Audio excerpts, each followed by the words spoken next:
Olá, vamos iniciar então, tá, com esse projeto aí, compartilhando e lendo a Bíblia em inglês. Então, Proverbs, a primeira coisa que a gente tem que saber é que Proverbs significa provérbios, porque é uma palavra que ela é muito semelhante ao latim, então Proverbs vai significar provérbios. E nós temos aqui o The Proverbs, então esse THS significa o, a, os e as. Quando que eu vou saber o momento em que eu tenho o, a, os ou as? Qual que é o sentido que se aplica aqui, conforme você pode ver? Então você vai olhar para a palavra seguinte, que é a palavra de substantivo, tá? Ou seja, o que é um substantivo? É um nome. Então nós temos a palavra proverb, significa provérbio. Logo, essa é uma palavra que ela aceita S para o plural, assim como também acontece com o português. Então aqui a palavra seguinte vai ser provérbios. Então, se é provérbios, eu entendo que aqui é os provérbios. Esse OF aqui, ele serve como uma preposição que significa de. Então, provérbios de Solomon. Esse é o nome de Salomão em inglês, tá? Aqui acontece um processo chamado de transliteração, em que é feita uma tradução adaptada. The son, a palavra son vem a ser filho, então ela é especificamente uma palavra de uso masculina. E aproveitando aqui a oportunidade, vamos falar de daughter, que significa filha. Mas nesse caso aqui nós estamos falando sobre o son, que é the son of. Nós pegamos of mais uma vez, que ele aparece aqui. Então, o filho de. E aí a gente aparece agora com a próxima pessoa, que é o David. Que David, na verdade, aqui, como eu falei, é uma transliteração, uma adaptação, uma tradução adaptada, que aqui seria o que a gente conhece no português como Davi. King of Israel. Essa palavra can, tá? Primeiramente você não vai falar king, é can, que significa rei. E o feminino de rei seria queen, que é rainha. E aqui nós temos o nome próprio de Israel, que é Israel, e nós temos o F mais uma vez. Então, o Provérbios de Salomão, o filho de David, King of Israel, o rei de Israel.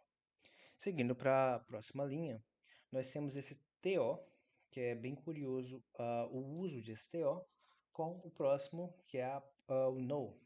Que esse know, ele é um verbo que ele vem a significar saber ou conhecer. E o que seria esse to? Esse TO, ele tem duas aplicações principais dentro do inglês. A primeira sendo colocar o verbo numa coisa chamada forma infinitiva, que é nada mais nada menos quando o verbo termina AR, ER e R. Para facilitar a sua vida, então é quando a palavra, o verbo, o que é um verbo? Aquilo que tem ação. Então tudo que for ação é verbo, tá? E aqui quando o verbo termina com R, para não ficar falando ARRR, terminou com R, é infinitivo. Então é chamado de forma infinitiva. O que é uma forma infinitiva falando em português? Né, um português mais claro, é a forma do verbo não conjugado, tá? A gente aprendeu a R, R e R, e eu te digo o seguinte, terminou com R, está na forma infinitiva. Outra aplicação do TO seria quando ele significa a ou para, que ele é uma preposição, tá?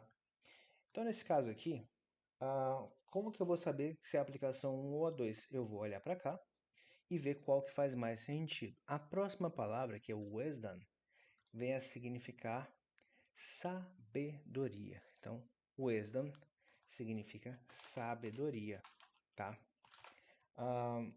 Então, se eu sei que é sabedoria, então aqui eu posso meio que entender que é saber a sabedoria ou conhecer a sabedoria and instruction. Esse and seria o nosso ezinho quando a gente vai juntar duas coisas. Então, a gente quer falar de duas pessoas, João e Maria, por exemplo, Pedro e Tiago, a gente vai usar o and. Então, esse and seria esse e que a gente utiliza. E instruction é uma palavra que ela vem do latim, então por isso que ela é muito parecida com o português, que é o que a gente chama de instrução. Então, conhecer sabedoria e instrução, você pode colocar um azinho para fazer uma pequena adaptação, porque o inglês ele é bem mais simples dentro da estrutura gramatical dele. E aqui a gente vai seguir para as próximas palavras aqui também, tá? Então, o que mais nós temos aqui? Nós temos essa palavra que é o verbo to preserve, tá? E nesse caso aqui, percebe que tem um TO, tanto aqui como aqui abaixo, tá?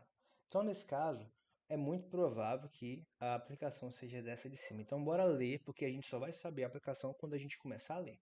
Então, o que é que vai vir a significar esse verbo to perceive?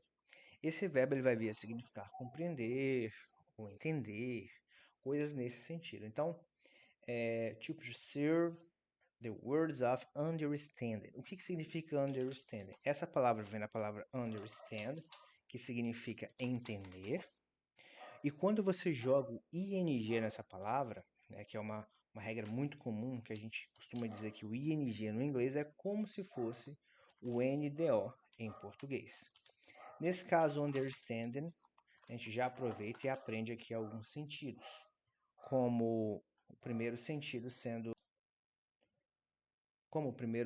aqui sendo o entendendo. E eu também posso dizer que é entender e também posso dizer que é entendimento. E aí eu vou observar dentro da frase que eu estou aqui qual que é dos sentidos, tá? Entendendo, entender ou entendimento, o que mais vai se aplicar. Então, levando para uma tradução mais livre, né? Então, to perceive the words, a palavra word significa palavra, como tem um S é plural, então palavras. Lembra que o THE significa o, a, os e as, então compreender. Bora colocar aqui do ladinho, tá? Essa palavrinha aqui. Ela pode ser compreender. Lembrando que a Bíblia ela é um tipo de livro que tem uma leitura mais antiga. Então tem algumas palavras que elas não são utilizadas hoje em dia. Então aqui a gente vai entender como compreender, que é o que é mais comum dentro de uma linguagem bíblica. Então, compreender as palavras de entendimento. Então, aquele OF significa de. Ou a gente faz uma pequena adaptação, compreender as palavras do entendimento ou de entendimento, certo? E na linha abaixo nós temos o que parece bastante também com o português, receive, que é o verbo receber. Receber the instruction, então THE. Instruction eu já te disse que é instrução, tá aqui acima. Então receber, aí você adapta o, a, os ou as, qual que vai encaixar aqui? A instrução. Of wisdom. O que é o wisdom? A gente já falou aqui acima que o wisdom é sabedoria. Então, aqui, receber a instrução da sabedoria. Pegando esses três primeiros versículos, nós temos, então, os provérbios de Salomão, filho de Davi, rei de Israel. Aí ele fala, né? Do ponto e vírgula, ele fala, conhecer a sabedoria e instrução, compreender as palavras do entendimento, receber a instrução da sabedoria. Isso é o que fala nesses três versículos iniciais.